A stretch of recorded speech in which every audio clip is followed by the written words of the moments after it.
चंद्रशेखर त्रिशूल।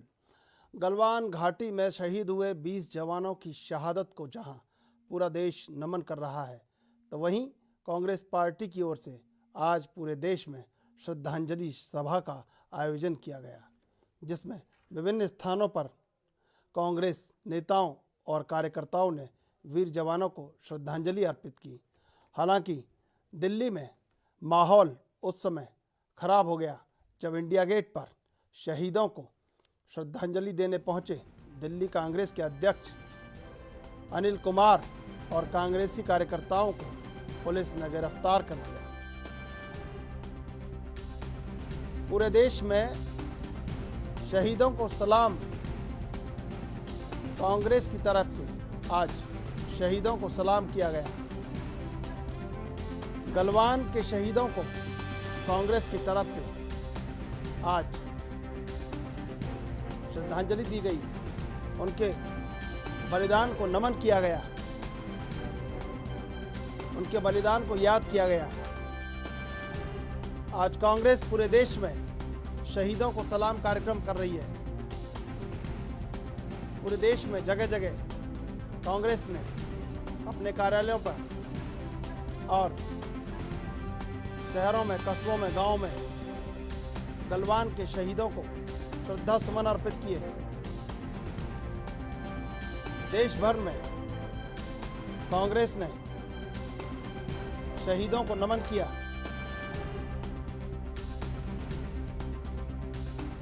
India gate पर दिल्ली कांग्रेस के अध्यक्ष अनिल कुमार को गिरफ्तार किया गया। गलवान घाटी में शहीद हुए 20 जवानों की शहादत को लेकर कांग्रेस आज शहीदों को सलाम कर रही है। पूरे देश में कांग्रेस की तरफ से आज कैंपेन चलाया गया, शहीदों को सलाम। गलवान के शहीदों को सलाम कर रही है कांग्रेस।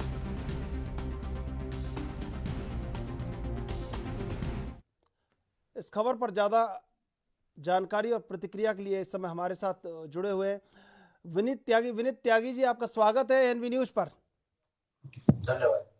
विनीत त्यागी जी, कांग्रेस शहीदों को सलाम कर रही है, आपकी प्रतिक्रिया जानना चाहता हूं।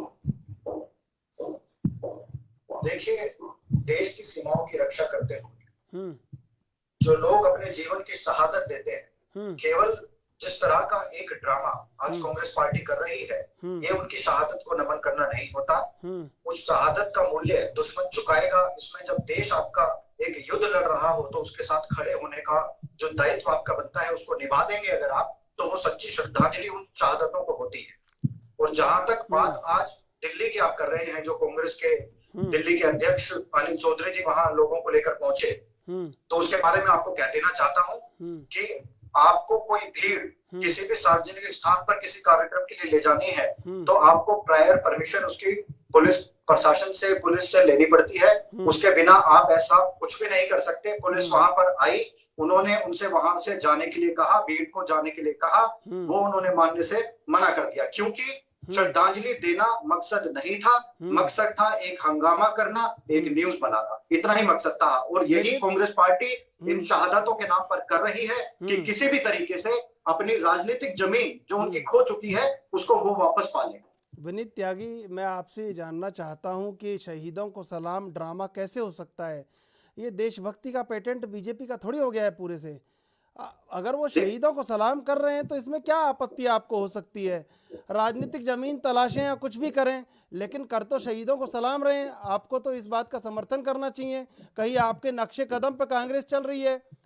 आप शहीदों को जिस तरह से पूरा देश सलाम करता है और जिस तरह पूरा आपका एक फेस वैल्यू बन चुकी है देशभक्ति की, उस देशभक्ति के रास्ते पर कांग्रेस चल रही है, तो अब तो भी आपको ड्रामा लगता है, और नहीं चलती है तो ड्रामा लगता ही लगता है।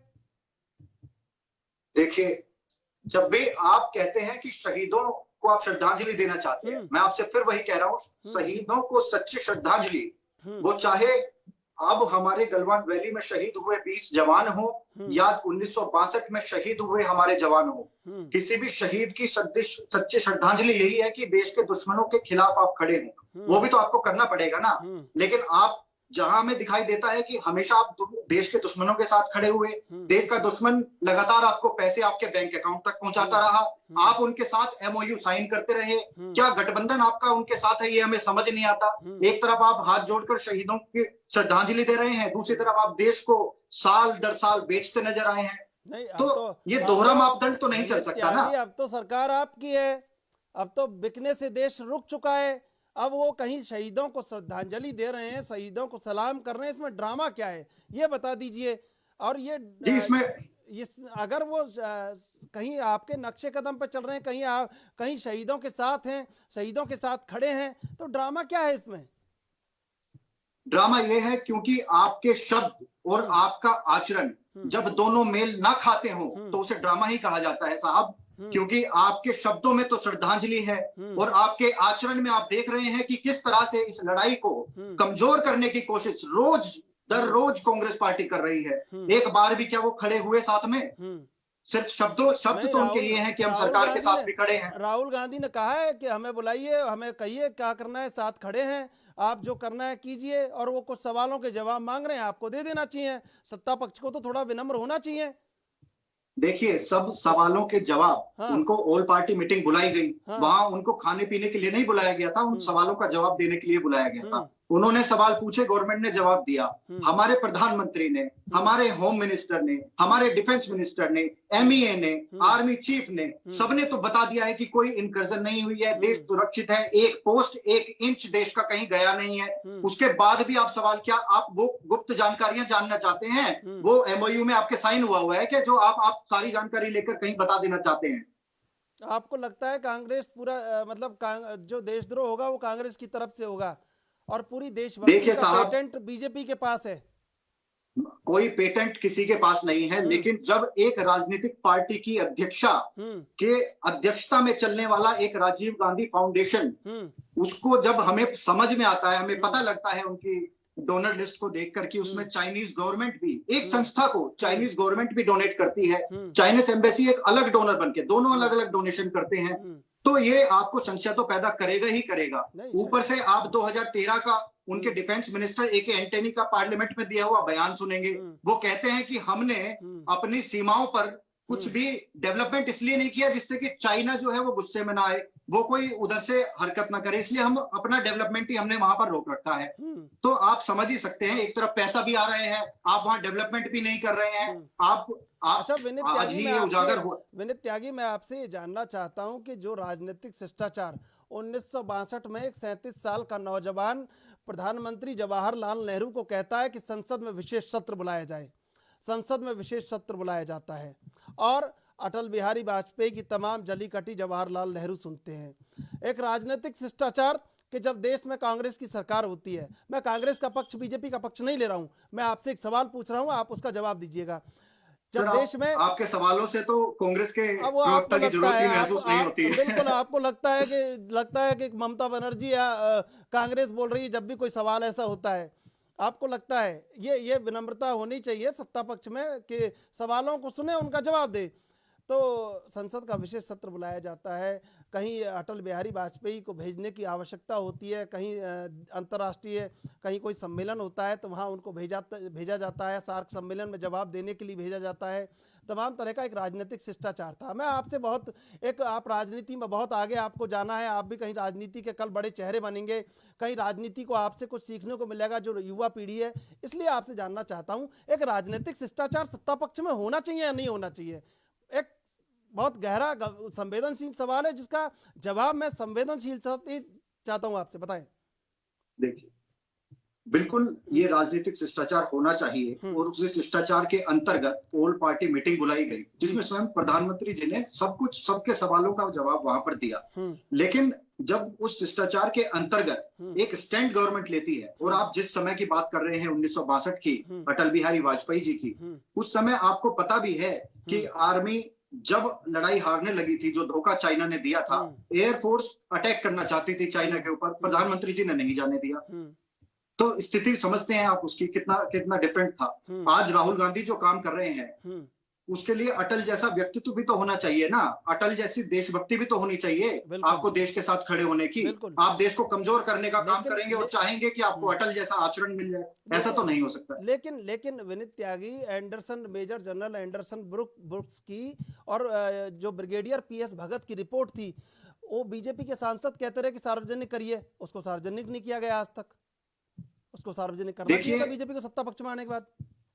तो लोग देखिए मुझे लगता है, हाँ देखिए मुझे लगता है कि जब गवर्नमेंट कुछ काम करती है तो कुछ स्ट्रेटेजी होती है, सब सामने आएगा, सब कुछ सामने रखा जाएगा। 2005-6 में किसको कितनी डोनेशन मिली वो भी नहीं छिप पाया है जो लोग सोचते थे। सही समय पर आर्मी और गवर्नमेंट डिसीजन लेकर ये सब सामने रखेंगे। अभी मुझे लगता है कि प्रधानमंत्री, home minister, defence minister, MEA और आर्मी चीफ, इन लोगों के कह देने के बाद भी कोई संशय नहीं रह जाता है कि आप उस पर शक करें। आपको साथ में सशक्त रूप से खड़ा होना चाहिए देश की इस लड़ाई में। बिल्कुल ये शरद पवार ने कल बयान भी दिया है, उन्होंने कहा भी है तमाम राजनीतिक विनम्रता, लेकिन आप सत्ता पक्ष में बैठे हैं, कहीं आपको एक संवाद कायम करना चाहिए। लेकिन आपके और विपक्ष के बीच में कितनी गहरी खाई खुद चुकी है। अगर कल देश में युद्ध लड़ना पड़ा तब तो सियासत को एक होना पड़ेगा, तब तो दिल्ली से सारी आवाजें एक सुर में निकलनी चाहिए। तो वो कहीं राजनीतिक एकता अगर नहीं दिखेगी तो उसका दुश्मन फायदा उठाएगा। और ये बात जो सूचना है जहां यहाँ पे जो हो रहा है वो पूरी दुनिया में पहुंच रहा है, तो ये तो गलत हो रहा है ना। चंद्रशेखर जी, मैं आपको एक बात और यहाँ क्लियर कर दूं।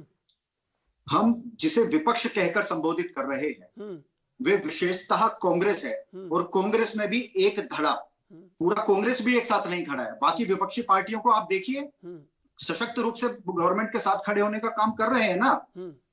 आप तेलंगाना देखिए, आप मायावती जी को देखिए, शरद पवार जी का बयान आपने देखा, तो ऐसा नहीं है कि पूरा विपक्ष ऐसे हेलबेंट होके पूरे गवर्नमेंट की तरफ पड़ा है। विनीत त्यागी जी, मैं आपको रोकना चाहूंगा, यहाँ हम एक छोटा सा ब्रेक ले रहे हैं, ब्रेक के बाद मिलते हैं जी।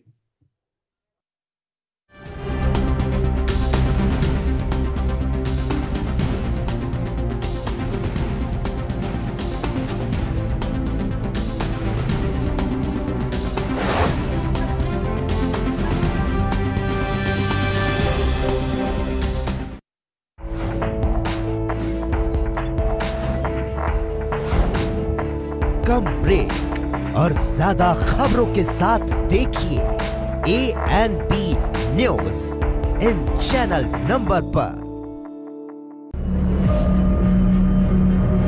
I'm declaring a public health emergency of international concern over the global outbreak of novel coronavirus. Bharat की कोरोना वायरस से जंग। आपको चाहिए पूरी जानकारी के लिए भरोसेमंद जरिया।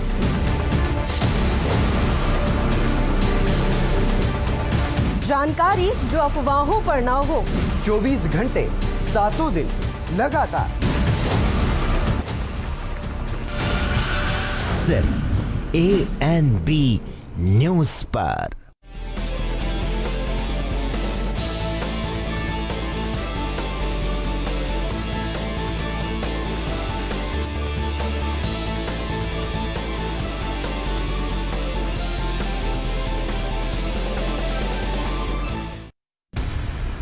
बयान, कमान, हुक्मरान,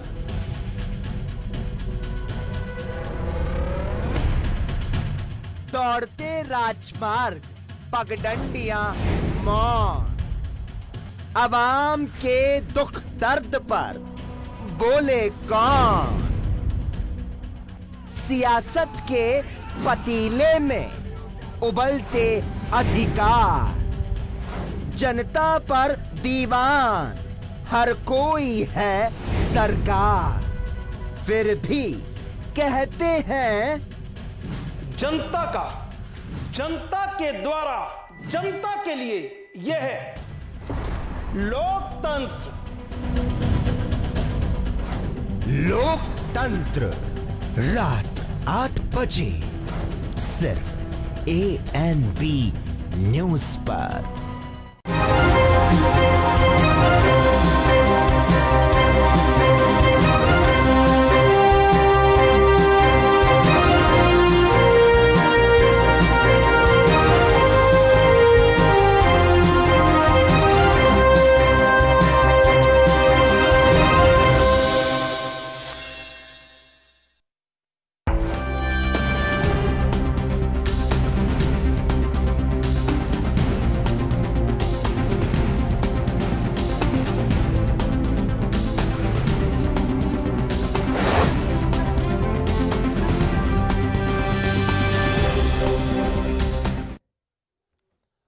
कांग्रेस ने आज गलवान के शहीदों को पूरे देश में सलाम किया है और तमाम जगह कार्यक्रम किए गए हैं। देश भर में कांग्रेस ने शहीदों को नमन किया है। गलवान में जो शहीद हुए थे 20 जवान, उनकी शहादत को आज कांग्रेस ने नमन किया है देश भर में। और दिल्ली कांग्रेस के अध्यक्ष को इंडिया गेट पर कार्यक्रम के दौरान गिरफ्तार भी कर लिया गया। शहीदों की याद में श्रद्धांजलि सभा का आयोजन किया। कांग्रेस ने आज पूरे देश में कैंपेन चलाया है, शहीदों को सलाम।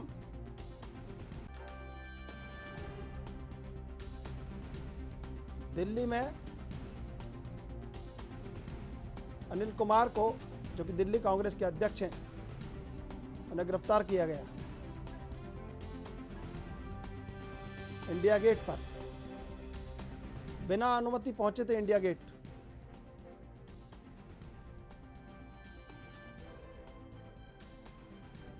गलवान घाटी में शहीद हुए 20 जवानों की शहादत को कांग्रेस ने आज शहीदों को सलाम कैंपेन चलाया।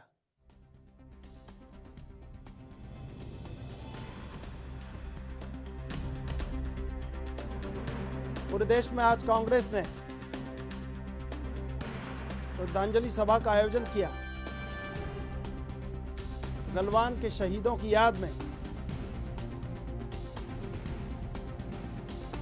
हालांकि बीजेपी ने इसे कांग्रेस का पॉलिटिकल ड्रामा बताया है।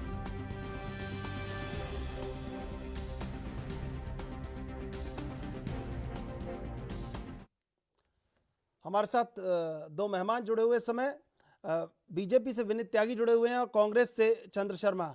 चंद्र शर्मा, आपका बहुत बहुत स्वागत है एएनबी न्यूज पर। कार्यक्रम किया था आपने शहीदों को सलाम। पूरे देश में सलामी लगातार दी जा रही है, शहीदों के लिए पूरा देश नतमस्तक है। कार्यक्रम करने की कहाँ जरूरत आ गई सर, जानना चाहते हैं आपसे।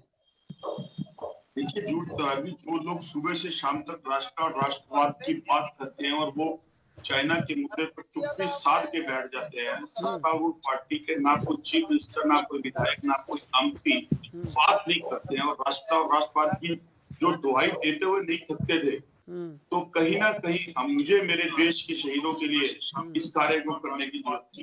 क्योंकि जो मेरे देश का शहीद अपने प्राणों की आखिरी बलिदान देके और बॉर्डर पर खड़ा होकर नहीं तो चंद्र शर्मा जी, श्रद्धांजलि के लिए होना बहुत जरूरी है। नहीं तो चंद्र शर्मा जी, क्या एकदम जाके युद्ध लड़ लें आमने सामने? कोई स्ट्रेटेजी बन रही है? विपक्ष और सत्ता पक्ष सबको एक रहना चाहिए। आपके नेता कह रहे हैं राहुल गांधी के साथ रहना चाहिए, साथ रहने को तैयार हैं, फिर कार्यक्रमों की कहाँ जरूरत आती है? मैं बिल्कुल कह रहा हूँ, बिल्कुल हम ये नहीं कह रहे हैं कि आप एक जाके सत्य युद्ध कर लीजिए, लेकिन हमारा एक वक्तव्य है। हमारे एक चीफ मिनिस्टर हुआ करते थे गुजरात के, उनकी ओजस्वी और तेजस्वी वाणी ऐसी हुआ करती थी, शायद अगर आप उनके पिछले प्रोमो खोल के देख लेंगे तो उसके अंदर वो कहीं पर भी सरकार को बख्शा नहीं करते, तो सरकार को बोला करते थे कि ये सरकार शर्म करो, शर्म करो। हम तो याद दिला रहे हैं उस पुराने चीफ मिनिस्टर को जो आज हमारे देश के प्राइम मिनिस्टर है और हमारे भी प्राइम मिनिस्टर है। हम उनकी सोई हुई शक्ति को याद दिलाना चाहते हैं, उन्हें याद दिलाना चाहते हैं कि याद करो आप कि आपको ये चाइना के साथ जो आपके मैं पूछ लेता हूं, मैं बीजेपी के बग्गियों का प्रमाण आज ये हुआ कि चंद्र शर्मा जी, हमारे देश के चंद्र शर्मा जी मार दिए। चंद्र शर्मा जी, मैं पूछ लेता हूं, बीजेपी के प्रवक्ता जुड़े हुए बीजेपी से विनीत त्यागी, कांग्रेस कह रही है कि शक्ति जो है वो सोई हुई है, उसको जगाने के लिए कर रहे हैं सब। अब बताइए कब जागेगी? हाँ चंद्रशेखर जी, अभी चंद्र शर्मा जी ने जो कहा उससे बड़े शर्म की कोई बात नहीं हो सकती। हम भी तो यही कह रहे हैं कि कोई मुद्दा नहीं है, ये भी यही कह रहे हैं कि कोई मुद्दा नहीं है, केवल राजनीति के लिए खोई हुई शक्ति याद दिलाने के लिए ये सब कर रहे हैं। ये भी स्वीकार करते हैं इस चीज को। ऐसे कोई सवाल नहीं है जो आज पूछे जाने चाहिए, केवल और केवल राजनीति के लिए काम हो रहा है। ये स्वीकार यहाँ पर टीवी पर भी ये लोग बैठकर करते हैं। इससे बड़ी बेशर्मी आपने देखी है क्या कहीं? तो देश में संकट है और यहाँ पर ये इस तरह की राजनीति को स्वीकार देखिए विनीत त्यागी, ये देखिए विनीत त्यागी, ये शर्म है या बेशर्मी है ये नहीं पता, लेकिन आप दोनों की जो दूरियां हैं उससे पूरा देश विचलित है। ये जो देश में संकट काल है, इस समय देश को एकीकृत होके, एकजुट होके जो आज कहीं एक संदेश देना चाहिए था, वो संदेश दिल्ली के गलियारों से बिल्कुल नहीं आया है। तो ये दोनों के लिए शर्म की बात है। हो सकता है कि कांग्रेस के लिए ज्यादा हो, बीजेपी के लिए कम हो, या बीजेपी के लिए ज्यादा हो, कांग्रेस के लिए कम हो। चंद्र शर्मा जी, आपसे जानना चाहता हूं कि इस समय जब देश में एक संकट काल है, जब हम एक बड़े देश से लड़ रहे हैं, तो इस समय तो विपक्ष को और पक्ष को मिलकर हमला करना चाहिए, लेकिन आपकी सियासी सरकार लड़ कहां रही है? सरकार तो आत्मसमर्पण कर रही है, और आत्मसमर्पण कर रही है उसके बाद भी अपनी चुप्पी नहीं खोल रही है। तो विपक्ष होने के नाते देश को जो आक्रोश है, उस आक्रोश की भावना को लेके सरकार से पूछना चाहते हैं कि अगर आपने आत्मसमर्पण किया है तो वो क्यों किया है? और अगर चाइना हमारे देश के अंदर आ गया है और हमारी जमीन पे कब्जा कर लिया है, तो उसने कर लिया है, हम आपके साथ हैं। हमारे पूर्व अध्यक्ष राहुल गांधी जी बोल रहे हैं हम आपके साथ हैं, लेकिन आप सच्चाई तो बताएं देश को। उस सच्चाई से गुमराह क्यों कर रहे हैं देश को? चलिए विनीत त्यागी, बता दीजिए सच्चाई क्या है, थोड़ा आप बता दीजिए सच्चाई। अगर आप बता सकते हैं, सच्चाई कुछ पता है आपको तो बता दीजिए, ताकि लगना चाहिए सच्चाई बताइए बीजेपी ने कुछ। सच्चाई मैं बता देता हूं। देखिए, कांग्रेस पार्टी इतने दिन सत्ता में रही, इनके समय पर इंकर्जन्स होते रहे और देश की जमीन पर कब्जा होता रहा। 70,000 किलोमीटर देश की जमीन पर कब्जा इनके समय में हुआ। तो इन्हें एक चीज इनके मानसिकता में स्थापित है कि अगर कुछ बॉर्डर पर दिक्कत हो रही है तो कोई कब्जा हमारे ऊपर कर रहा होगा। इस तरह की मानसिकता इनकी बन गई है कि वहां पर कुछ गलती हो रहा होगा, हम पे कुछ कब्जा हो गया होगा। इस तरह की मानसिकता इन लोगों की बनी हुई है। दूसरी बात, अगर वर्तमान समय की आप बात करते हैं गलवान वैली की, तो ये कैटेगोरिकली प्रधानमंत्री जी भी, गृह मंत्रालय भी, डिफेंस मिनिस्ट्री भी, MEA भी और आर्मी चीफ भी कैटेगोरिकली ये बोल चुकी है कि 1 इंच जमीन भी भारत की किसी ने कब्जा नहीं किया है। एक पोस्ट भी भारत की किसी ने कब्जा नहीं किया है। भारत वहां पर जो लड़ाई हुई है वो और वजह से है, जो कांग्रेस भी समझती सब है ये। लेकिन सवाल ये आप जैसे स्वीकार कर ही चुके हैं चंद्र शर्मा जी कि यहाँ पर मोदी जी को घेरने के लिए सवाल है। चंद्र शर्मा जी, इसकी चिंता के सवाल नहीं है। चंद्र शर्मा जी, बीजेपी ये कह रही है, विनीत त्यागी ये कह रहे हैं कि ये देश की चिंता के सवाल नहीं है। आपके जो सवाल हैं, ये सवाल बीजेपी को घेरने के लिए, प्रधानमंत्री मोदी को घेरने के लिए हैं। अपना स्पष्टीकरण दीजिए।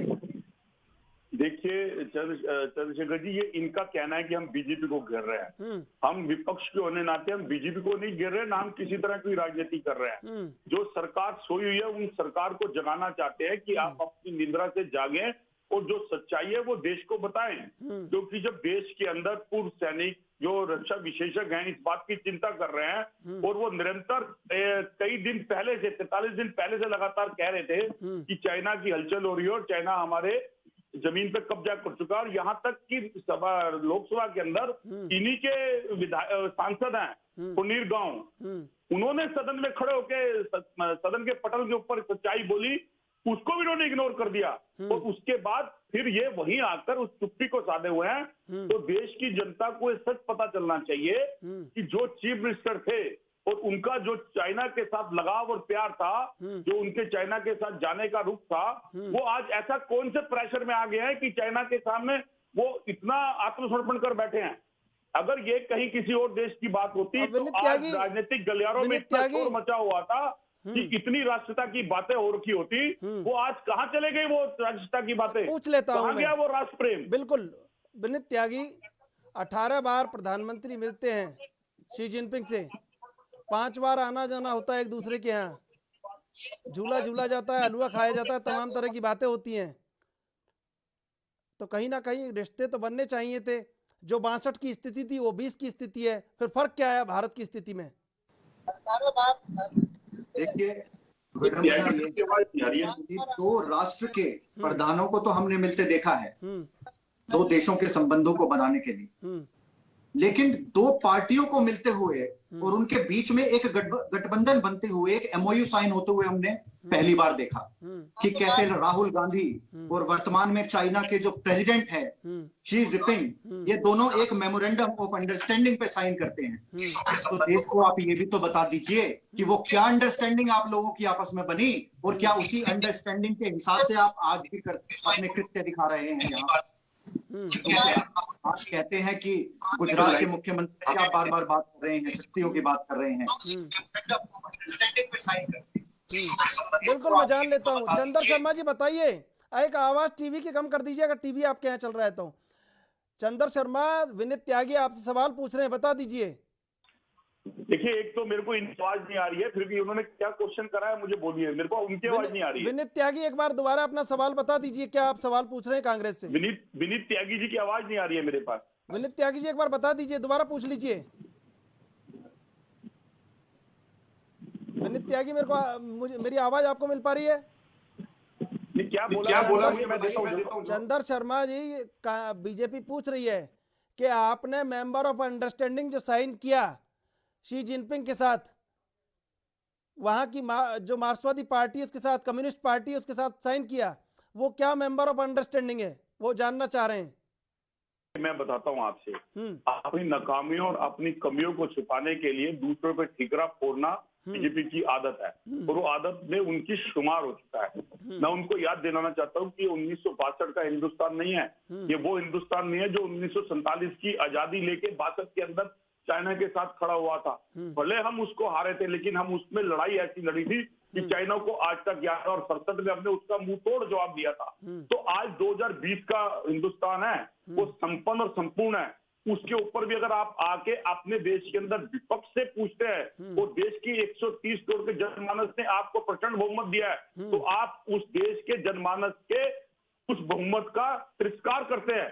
देश का जनमानस आपसे ये नहीं पूछ रहा कि हमने क्या किया था, वो आपसे ये पूछ रहा है कि अब आप क्या करने वाले हो, क्योंकि आपने देश की जनता के सामने 2014 में पिछली सरकार के सारे कार्यों को जो उनके द्वारा करके, जिसकी सड़क के ऊपर आपने खड़े होकर अपनी बिल्डिंग इमारत बनाई, उस पर प्रश्न चिन्ह किया था, और वो आप इस बहकावे में आए थे। तो आज दूसरी बार सत्ता लेने के बाद देश की जनता आपकी तरफ आक्रोशित हो गए, ये देख रही है कि आप क्या कर रहे हो, आप अपने कर्म करके दिखाना चाहते हो या फिर वापस विपक्ष की तरफ करना चाहते हो। त्यागी जी, आप अपने हाईकमान से बोलिए कि वो निद्रा से जागे और देश की जनता को सच्चाई बताएं कि ऐसा दाल में काला क्या है कि 2014 के बाद 3000 चंद्र जी, पर आदमी का एक्सपोर्ट। चंद्र शर्मा जी, हम रोकना चाहूंगा, ब्रेक के बाद मिलेंगे। हम लेते हैं छोटा सा ब्रेक के बाद जारी करेंगे बहस को।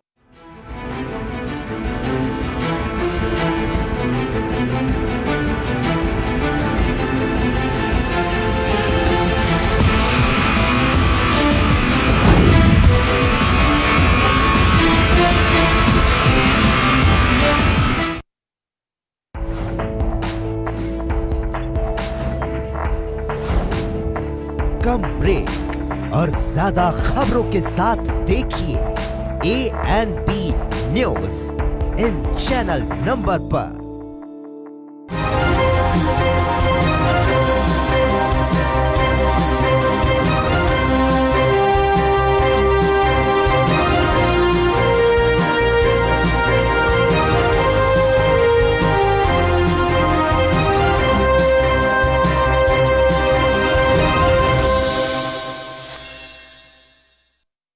धारदार, तेज तर्रार 700 रिपोर्टर्स,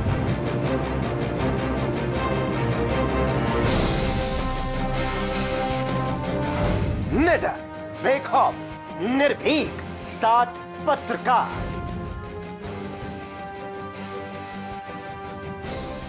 देश में पहली बार ANP न्यूज कर रहा है ग्राउंड जीरो पर जांच पड़ताल, 29 राज्य, 9 केंद्र शासित प्रदेश, जमीन का सच और सियासत का खेल। 20 लाख करोड़ की क्या है तस्वीर, किसको मिला, कितना, किसकी बदली तकदीर, कितना बदला देश का हाल, किसको मिले हैं 20 लाख करोड़। 130 करोड़ जनता से यही एक सवाल। ANP न्यूज पर हम करेंगे आपकी बात।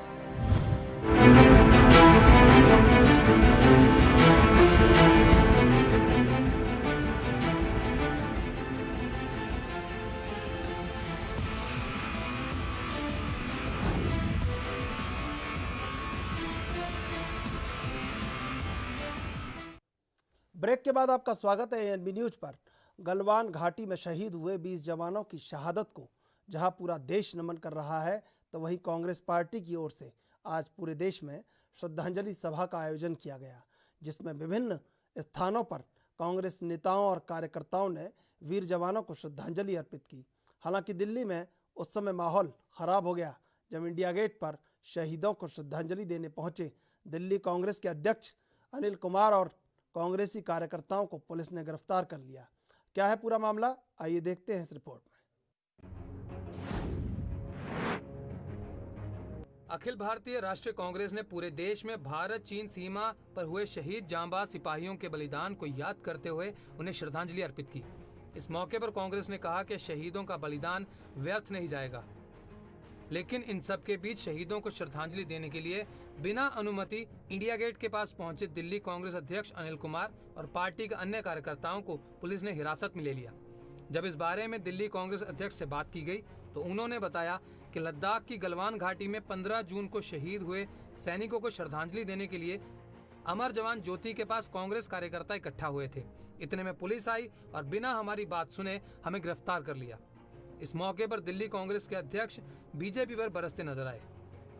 को नमन करने आए थे, श्रद्धांजलि देने आए थे। अफसोस ये सवाल पूछना इस मोदी से कि किस तरह से हमारे शहीद निहत्थे भेज दिए, 20 जवानों को किस तरह से आपने शहादत करा दी। देश जानना चाहता है कि आखिर आप सरकारें कर क्या रही है। नरेंद्र मोदी जवाब दे कि 20 शहीद कैसे हो गए। आप कहते हैं कि चाइना हमारी सीमाओं में नहीं आया है, तो ये कैसे आ गए। इन शहीदों का जवाब इस सरकार को देना चाहिए। इसी के लिए हम यहाँ श्रद्धांजलि देने बैठे। वहीं इस बारे में एक वरिष्ठ पुलिस अधिकारी का कहना है कि नेशनल स्टेडियम के पास कुछ लोग बिना अनुमति के इकट्ठा हुए थे।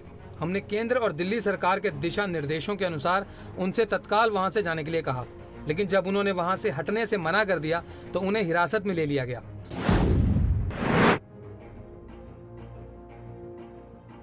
गौरतलब है कि शुक्रवार को देश भर में कांग्रेस नेता और कार्यकर्ताओं ने शहीदों को नमन किया।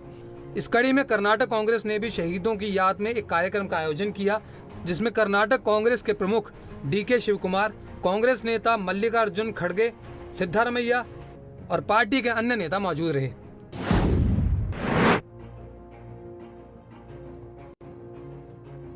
इसके अलावा चेन्नई में तमिलनाडु कांग्रेस की ओर से भी श्रद्धांजलि सभा का आयोजन किया गया, जिसमें शहीदों को याद करते हुए चीन के खिलाफ नारेबाजी की गई।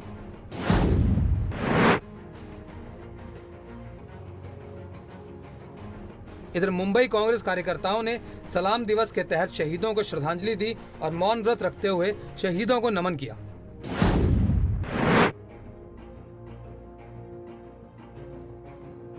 तो वहीं राजस्थान में भी प्रदेश कांग्रेस की ओर से शहीदों की याद में एक श्रद्धांजलि सभा का आयोजन किया गया, जिसमें राज्य के उप मुख्यमंत्री सचिन पायलट ने कहा कि देश और कांग्रेस एकजुटता के साथ सेना के साथ खड़ी है। हमारी सेना के साथ 130 करोड़ हमारे भारतवासी एकजुटता से खड़े हैं और खड़े रहेंगे। हम उम्मीद करते हैं कि जिन कारणों से हमारे 20 सैनिक शहीद हुए, अपना खून बहाया, वो व्यर्थ ना जाए। लगातार चीन हमारी सीमाओं में अतिक्रमण कर रहा है। उसको रोकने के लिए जो कुछ भी करना पड़े सरकार को करना चाहिए और कांग्रेस पार्टी और पूरे देशवासी एकजुटता के साथ हमारे सैनिकों के साथ खड़े रहेंगे। जिन लोगों ने अपनी जान दी है, 20 लोग आज शहीद हो गए बिहार रेजिमेंट के। उन्होंने किसी एक प्रांत के लिए, एक जाति के लिए, एक समुदाय के लिए जान नहीं दी, अपनी भारत माता के लिए जान दी है। हमें फक्र है, गर्व है उन लोगों के ऊपर जिन्होंने अपनी जान देने के बाद भी हमारी भारत माता को सुरक्षित रखा।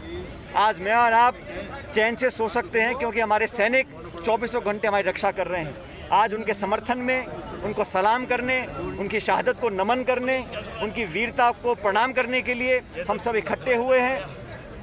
आज इस बलिदान दिवस को हम लोगों ने मनाया और जयपुर शहर के आम नागरिकों ने भी आकर उन्हें श्रद्धांजलि अर्पित करी और कांग्रेस पार्टी ने पूरे देश में लोगों को एक मौका दिया कि अपनी भावना व्यक्त कर सकें। मैं सभी का धन्यवाद करता हूं। देशवासी, हमारे नौजवान, महिला, बुजुर्ग सब लोग मिलकर हमारी सेना का मनोबल बढ़ा रहे हैं और कांग्रेस पार्टी भी अपनी सेना के साथ खड़ी है, मजबूती से खड़ी है, चट्टान की तरह खड़ी है। लेकिन हमारे लोगों ने जो शहादत दी है वो व्यर्थ ना जाए, इसकी जिम्मेदारी केंद्र सरकार की है। गौरतलब है कि गलवान घाटी में चीनी सेना के साथ हुई झड़प में सेना के 20 जवान शहीद हो गए, जबकि भारतीय सेना ने 43 चीनी सैनिकों को मार गिराया। शहीदों के इसी बलिदान और शौर्य को याद करते हुए शुक्रवार को पूरे देश में कांग्रेस पार्टी की ओर से शहीदों को नमन किया गया। इस दौरान देश के विभिन्न स्थानों पर कार्यक्रम भी आयोजित किए गए। News desk special report ANB news.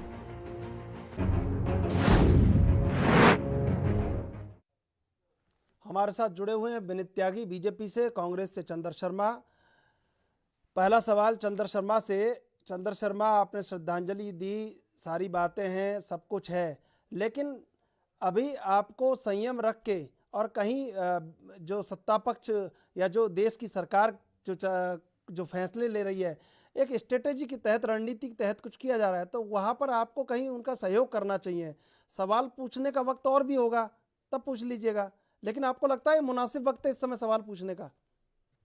नहीं, हम बिल्कुल आपकी बात से सहमत हैं और हम बिल्कुल ऐसा नहीं चाह रहे, ना हमारा किसी तरह का परिप्रेक्ष्य। देखिए, हम आपसे पहले भी कह रहे हैं, ना हम सरकार से कोई सवाल पूछ रहे हैं। हम तो अपने देश का जवान जो ये कहता है कि जब मैं मर जाऊं तो मेरी पहचान लिख देना और मेरे माथे पे हिंदुस्तान लिख देना, जो 20 जवान हमारे निहत्थे सैनिक चाइना के बॉर्डर के ऊपर लड़े और अपने प्राणों की आहुति दे दी, उस पे सरकार की खामोशी क्यों है? वो सरकार जो निरंतर विपक्ष में होते हुए चिल्लाती थी, आज देश को ये सच्चाई बताते समय क्यों डर रही है? और दूसरा क्वेश्चन ये होता है, जब विशेषज्ञ और राजनीतिक विशेषज्ञ, मीडिया, सैटेलाइट्स बता रही है कि घुसपैठ हुई है और वो अंदर आए हैं, और राजनाथ सिंह जी खुद बोलते हैं कि चाइना की घुसपैठ हुई थी और उसके आदमी आए हैं, फाइनेंस जो विदेश मंत्रालय वो भी करता है, और हमारे देश के प्रधानमंत्री जी ऐसा कौन सा प्रेशर में आ रहे हैं अपनी कूटनीति के कि वो आत्मसमर्पण कर देते हैं और वो बिल्कुल ये बोल देते हैं कि ना कोई सीमा में आया है ना सीमा के अंदर घुसा है। तो उसके ऊपर प्रश्न चिन्ह इसलिए खड़ा हो जाता है कि क्यों आत्मसमर्पण कर रहे हो आप? बिल्कुल बिल्कुल, जवाब ले लेते हैं विनीत त्यागी से। विनीत त्यागी, बताइए, जवाब दीजिए जो आरोप लगा रहे हैं आपके ऊपर। देखिए, पहले तो मैं अपने कांग्रेस के भाई से कहना चाहूंगा कि इस तरह के शब्दों का इन्हें प्रयोग नहीं करना चाहिए। प्रधानमंत्री के आत्मसमर्पण का मतलब समझते हैं आप? देश का प्रधानमंत्री आत्मसमर्पण कर दे, उसका मतलब क्या होता है समझते हैं आप? या अपनी राजनीति के लिए किसी भी हदों तक जाकर कुछ भी कह देंगे आप टीवी पर? चंद्रमोहन शर्मा जी, चंद्रमोहन शर्मा, प्रधानमंत्री का समर्पण देश का समर्पण होता है, सेना का समर्पण होता है। प्रधानमंत्री देश के प्रधानमंत्री हैं, आपको बहुत सोचना चाहिए इस बात को। किसी भी बात को त्यागी जी देश के इमोशनल फीलिंग के साथ जोड़ने की कोशिश करते हैं। जो सच्चाई है उससे देश की जनता को अवगत नहीं होने देना चाहते। देश के साथ हर जनमानस खड़ा है, विपक्ष खड़ा है, आप खड़े हैं, मैं और देश की सुरक्षा, लेकिन देश के नागरिक होने के नाते सुनिए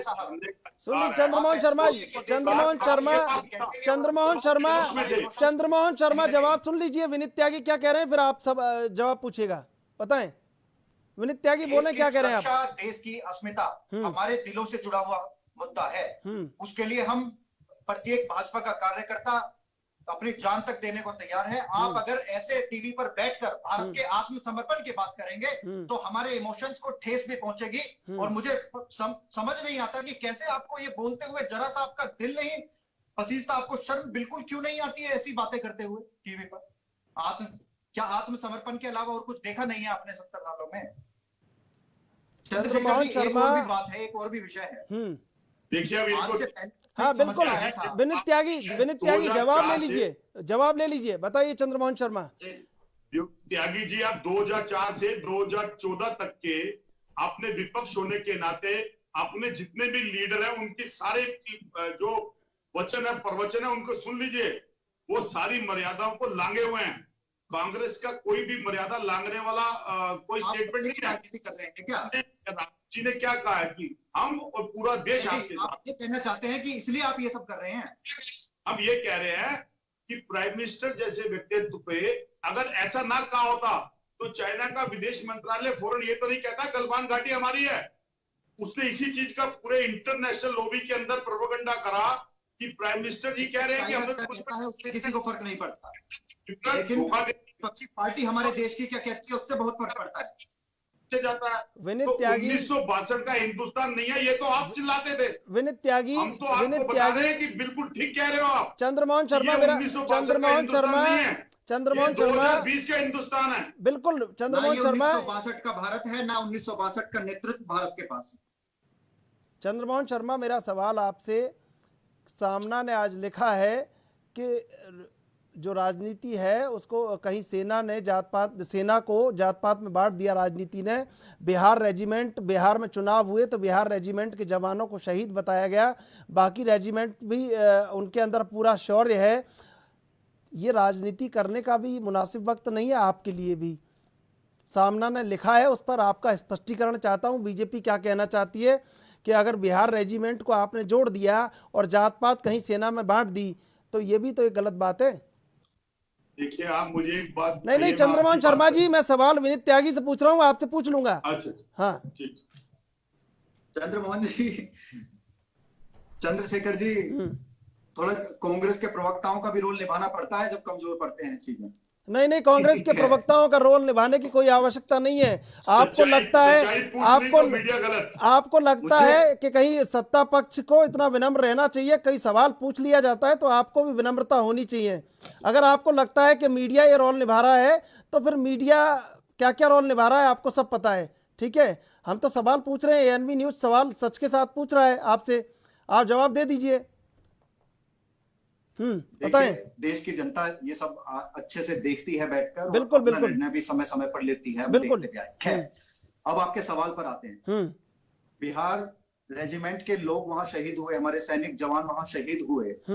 अगर बिहार रेजिमेंट के बारे में ये बोला जाता है कि वो वीर हैं, उन्होंने देश की सीमाओं की रक्षा करने के लिए अपने शहादत दी है, इसमें क्या बुराई है, क्या राजनीति है इसमें? विनीत त्यागी, पंजाब के भी 4 जवान शहीद हुए हैं और भी जगह के जवान शहीद हुए हैं, सूर्यापेट तेलंगाना के कर्नल शहीद हुए हैं, तमाम बातें हैं, राजनीति से नहीं जोड़ा जाना चाहिए सेना को, ये मैं कह रहा हूं आपसे।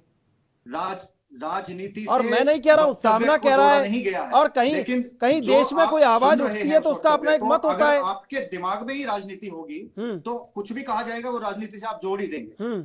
हम भी ये कहते हैं कि सेना को राजनीति से बिल्कुल नहीं जोड़ा देखना चाहिए, और आर्मी जो कहती है उस पर विश्वास भी करना चाहिए पूर्णतः, जो नहीं कर रहे हैं कांग्रेस वाले। नहीं, आर्मी चीफ ने कह दिया आर्मी के ऊपर उन्होंने कहा है ना हमारी जमीन गई है, फिर आप विश्वास क्यों नहीं करते उन पे? मैं पूछ लेता हूं, इतनी इज्जत, इतना आप सेना का सम्मान करते हैं तो उनकी बातों पर आपको विश्वास भी तो करना चाहिए। चंद्रमोहन शर्मा, विनीत त्यागी कह रहे हैं कि आप सेना का भी सम्मान नहीं कर रहे हैं, असम्मान कर रहे हैं, उनकी बातों पर यकीन नहीं कर रहे हैं। आप ये कह रहे हैं प्रधानमंत्री ने समर्पण कर दिया, आपकी भाषा में भी मर्यादा होनी चाहिए, सिद्धांत होने चाहिए, और आप उसका कहीं उल्लंघन कर रहे हैं, वो ये सब कह रहे हैं। आप जवाब दे दीजिए अपना।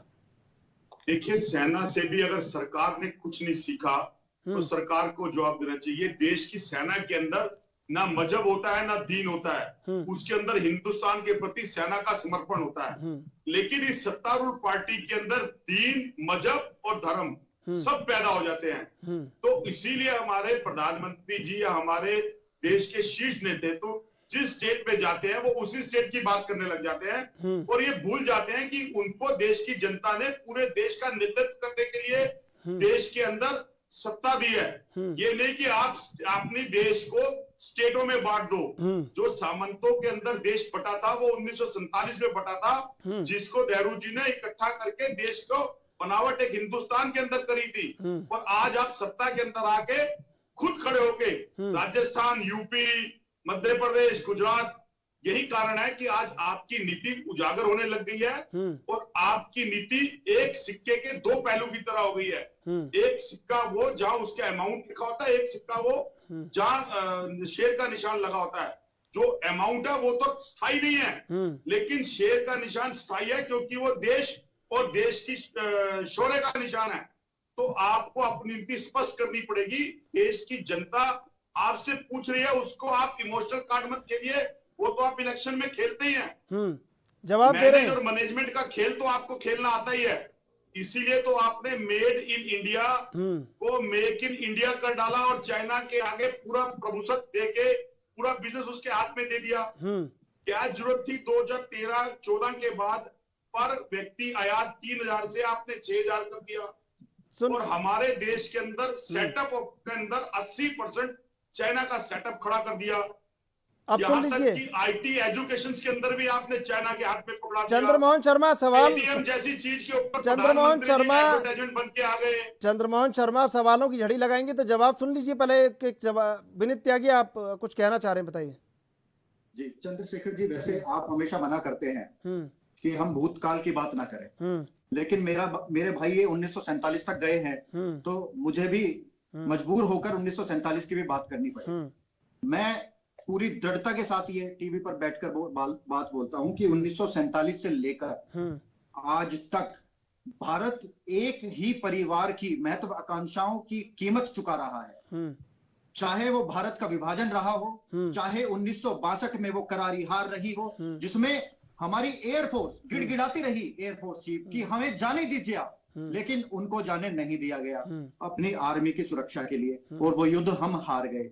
उसके बाद आपने देखा कि किस तरह से कांग्रेस पार्टी तक राजीव गांधी फाउंडेशन के माध्यम से पैसा चाइनीज पहुंचा रहे थे, चाइनीज गवर्नमेंट भी, चाइनीज एम्बेसी भी डोनेट कर रहे थे। 2004 से लेकर 6 तक $2 मिलियन अमेरिकन डॉलर, और 2006 से लेकर 2013 तक $9 million American dollar Chinese government और चाइनीज एम्बेसी ने राजीव गांधी फाउंडेशन को डोनेट किया है।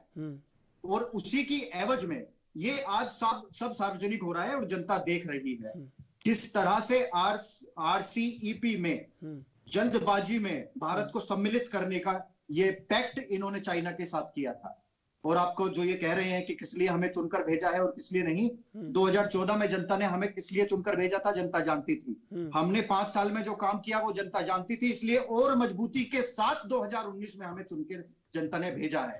और जो हम आज काम कर रहे हैं, मैं विश्वास के साथ कहता हूं कि इन कामों के ऊपर और मजबूती के साथ 2024 में हम चुने जाएंगे, क्योंकि हम राजनीति अपनी महत्वाकांक्षाओं के लिए और स्वार्थ के लिए नहीं करते, हम मां भारती की सुरक्षा और समृद्धि के लिए राजनीति।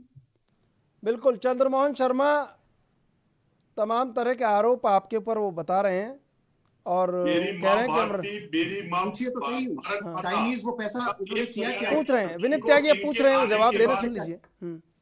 बताएं चंद्रमोहन शर्मा। मां भारती और भारत माता की जमीन इनके आने के बाद एक हिस्से को नेपाल ने अपने नक्शे में दिखा दिया और एक पे चाइना आके खड़ा हो गया। और 1962 की आप बात करते हैं तो 1967 के अंदर चट्टूदा की जो घाटी है उसका जवाब हमने चाइना को दिया था, जो आज तक नहीं भूले। और परिवार की जिसकी बात करते हैं वो परिवार भारतीय है, हिंदुस्तानी है। मैं वापस, मेरे को पता था कि आप वापस यही आओगे, क्योंकि आपके जितने भी प्रवक्ता उनको यही सिखाया जाता है, यही पढ़ाया जाता है। इस देश के अंदर हर तरफ हर समान। अरे चंद्रमोहन शर्मा जी, नागरिकता का सवाल नहीं किया उन्होंने, देखो ये बात उन्होंने परिवार की बात करी है। परिवार की बात की, परिवार पर जवाब दे दीजिए। परिवार हिंदुस्तान है, एक परिवार अगर हिंदुस्तान में रह रहा है तो हिंदुस्तानी परिवार है, तो उस पर प्रशंसित करना आपकी सभ्यता पर प्रशंसित करने के बराबर होता है। क्योंकि परिवार का अगर आप कहते हो तो विनीत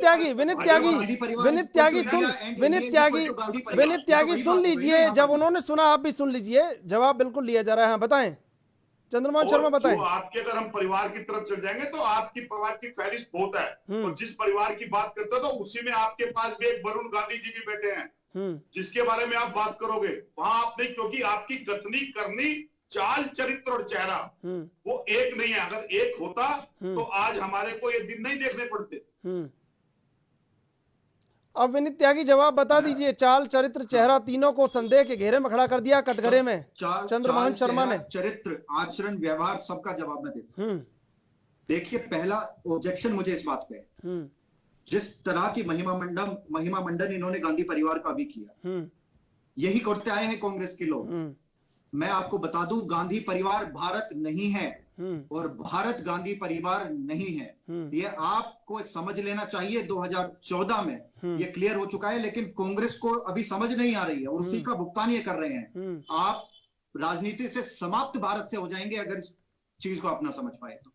दूसरा, मैं कहता हूं कि मेरे भाई सिर्फ एक बात का मुझे जवाब दे दो कि राजीव गांधी फाउंडेशन, जिसकी अध्यक्षा सोनिया गांधी जी थी, उसको 2004 से 2006 तक $2 मिलियन और 2006 से 2013 तक $9 मिलियन चाइना ने क्यों डोनेट किया?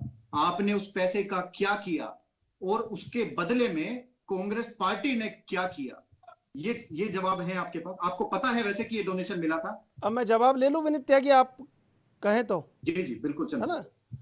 चंद्रमोहन शर्मा जी जवाब दे दीजिए, गंभीर आरोप लगाया आपके ऊपर। देखिए, जो आरोप लगा रहे हैं वो निराधार है। अगर आप सत्ता में बैठे हैं तो देश की जनता के सामने उस सच्चाई को लाइए जो आपने 2014 में भी कही थी, जो आज आप टीवी में बैठ के कह रहे हैं। सिर्फ आरोप लगाने के अंदर माहिर मत होइए। ना तो राहुल गांधी जी यहाँ से बाहर गए हैं, ना सोनिया जी यहाँ से बाहर गए हैं और आपका सामना कर रहे हैं, आपकी सच्चाइयों को उजागर कर रहे हैं। आप तो ये कहते थे कि वो चले जाएंगे, अब आपने ये दूसरा आरोप लगाया तो आप इसको साबित करिए। हम आपके पास खड़े हैं। चंद्रशेखर जी नहीं, कागज बता दिए उन्होंने, वो कागज अपने मुद्दों के ऊपर से ध्यान भटकाने के लिए कुछ ना कुछ नया आपका जो तर्क निकाल लाता है, तो आप उसका यूज करके इस्तेमाल करिए। देश की जनता को सच्चाई बताइए। हम तो बोल रहे हैं कि निराधार। हाँ, मैं चंद्रमोहन शर्मा जी कुछ कह रहे हैं, विनीत त्यागी बताएं। चंद्रमोहन शर्मा रुके थोड़ा सा। देखिए चंद्रशेखर जी, मेरे इन कांग्रेस के मित्र को तो जानकारी नहीं है इस बारे में। आपको, मुझे लगता है आपको तो होगी, आप मीडिया में है, कि जो डोनर की लिस्ट है राजीव गांधी फाउंडेशन की वो सार्वजनिक हो चुकी है। वो पूरे देश के हाथ में है। सब जानते हैं किसने किसको क्या डोनेट किया है। और आज तो एक और खुलासा हुआ है कि राजीव, जो प्रधानमंत्री नेशनल रिलीफ फंड होता है, जिसका ये अभी बहुत पीएम केयर्स के मुद्दे पर बहुत जिक्र करते हुए कांग्रेस वाले नजर आते थे कि उसका इस्तेमाल क्यों नहीं कर लिया। आपको पता है उसके नियम? प्रधानमंत्री नेशनल रिलीफ फंड से भी राजीव गांधी फाउंडेशन को डोनेट किया गया। पैसा खिसकाने का काम गांधी परिवार की तरफ, यही इन्होंने किया है सालों सालों तक। हर सरकार में यही किया है, देश को बेचते रहे हैं। बताइए आप, नेशनल रिलीफ जो फंड है उसका राजीव गांधी फाउंडेशन से क्या मतलब है? कैसे आप कर सकते हैं ये? जवाब दे दीजिए चंद्रमोहन शर्मा जी, गंभीर आरोप आपके ऊपर लगाया है, तमाम तरह से आप कटघरे में खड़े हैं। सार्वजनिक है। इनसे देखिए, जब ये फंस जाएंगे और फंस जाते हैं, और जब ये फंसते हुए देते हैं तो ये एक अपने पिटारे में से एक मंत्र निकाल के लाते हैं। अब ये मंत्र लाए, लेकिन इस मंत्र को उजागर नहीं करेंगे ये। इनके जो भी प्रवक्ता है वो सिर्फ उसका महिमा मंडल बखान करेंगे। हम तो आपसे कह रहे हैं कि अगर ऐसा कुछ है तो आप लाइए देश की जनता के सामने। हम तो आपसे वो सच्चाई गलवान घाटी की आप उसे भी नहीं बताएंगे, क्योंकि उसे बताएंगे तो आप एक सवाल, अब मैं आपकी बात, विनीत त्यागी, चंद्रमोहन शर्मा, आपकी बात सुनी, आपके तमाम सवाल जवाब, तमाम तरह के आरोप सुने, प्रत्यारोप सुने। एक सवाल आप दोनों से एक एक करके जवाब चाहता हूं। इस समय देश को सियासी एकता की ज़रूरत है। पूरी दुनिया में एक मैसेज भारत का जाना चाहिए कि भारत का पक्ष विपक्ष, भारत के 130-137 करोड़ लोग जो कहा गया है जैसा, सारे एक हैं। बच्चा बच्चा इस देश के लिए मरना चाहता है, तो फिर राजनीतिक वर्चस्व आज साबित करने की कोई आवश्यकता नहीं है। आपको लगता नहीं है ये बात जायज़ है इस समय? विनीत त्यागी, पहले आपसे जवाब ले लेता हूं, फिर चंद्रमोहन शर्मा से ले लूंगा। देखिए, मैं आपकी बात से पूर्णतः सहमत हूं। देश को आज जरूरत है कि देश के 130 करोड़ नागरिक, वो किसी भी सत्ता पार्टी से हो, कहीं से भी ताल्लुक रखते हो, सबको एक साथ खड़ा होना चाहिए, क्योंकि देश को आज वही जरूरत है। फिर भी कुछ लोग ऐसे हैं जिनकी राजनीति खत्म होती जा रही थी और उन्हें लगता है, ऐसा उनको लगता है कि ये उनका एक मैदान हो सकता है जहां से वो वापस अपनी राजनीतिक पारी शुरू कर दें, लेकिन ऐसा होगा नहीं। तो मैं तो सिर्फ इतना कहूंगा कि इनको भी साथ आना चाहिए, साथ खड़े होना चाहिए और ये लड़ाई लड़नी चाहिए साथ में खड़े होकर। लेकिन फिर भी आप आएंगे या नहीं आएंगे साथ में, भारत माता का सर तो नहीं झुकेगा, चाहे कुछ भी हो जाए। बताएं चंद्रमोहन शर्मा, सियासी रूप से आज एकजुटता की आवश्यकता है। देश पे संकट काल है, देश को एकजुट होकर लड़ना चाहिए। बच्चा बच्चा, बूढ़ा बूढ़ा देश के साथ है। आज राजनीतिक पारियां और सियासी वर्चस्व साबित करने का समय नहीं है। ये होना चाहिए या नहीं होना चाहिए? मेरी पहचान मेरा देश है, मेरी पहचान मेरा हिंदुस्तान है। हिंदुस्तान है तो मैं हूं, हिंदुस्तान है तो जहान है। जब मेरे देश की ये पहचान हो तो उस पर प्रश्न चिन्ह करने वाले व्यक्ति को अपनी पहचान देने की जरूरत है। कांग्रेस वो पार्टी है जिसने बलिदानों की जड़ी से देश के अंदर उस समय भी कार्य करा था और वो आज भी कार्य कर रही है। 1947 की आजादी से लेके आज तक खड़ी है। तो हमारे को किसी को प्रमाण देने की, साक्षात को प्रमाण देने की आवश्यकता नहीं है। और रही बात आपके बहुमत की, तो जो 2 से 330 हो सकते हैं और जो प्रचंड बहुमत से कम हो सकते हैं, तो इस देश का लोकतंत्र इतना सुहाना और अच्छा है कि कब किसको गर्क में मिला दे और कब किसको अर्श पे पहुंचा दे। तो अभिमान करना बेकार है, व्यर्थ है। आप अपनी सच्चाई से देश को अवगत कराइए कि देश में क्या चल रहा है और आप क्या छुपा रहे हैं। बिल्कुल। दाल में ऐसा क्या काला है जिसको आप छुपा रहे हैं। बिल्कुल, बस हम ठीक है। आपसे इतना पूछ रहे हैं, उसका जवाब दीजिए। बिल्कुल। उस पे आप बहरहाल समय समाप्त हो रहा है। दोनों ही मेहमानों का धन्यवाद इस चर्चा में जुड़ने के लिए। देश में तमाम तरह से सियासी और राजनीतिक वर्चस्व को साबित करने की कहानी चल रही है, लेकिन ये मुनासिब वक्त नहीं है कि इस कहानी को साबित किया जाए और ये बताया जाए कि राजनीतिक वर्चस्व किसका कितना ज़्यादा है। लेकिन दोनों ही दल इसमें लगे हुए हैं। इधर सेना तैयार है और सीमा पर जवाब देने के लिए चौकस है। आप देखते रहिए ANB न्यूज।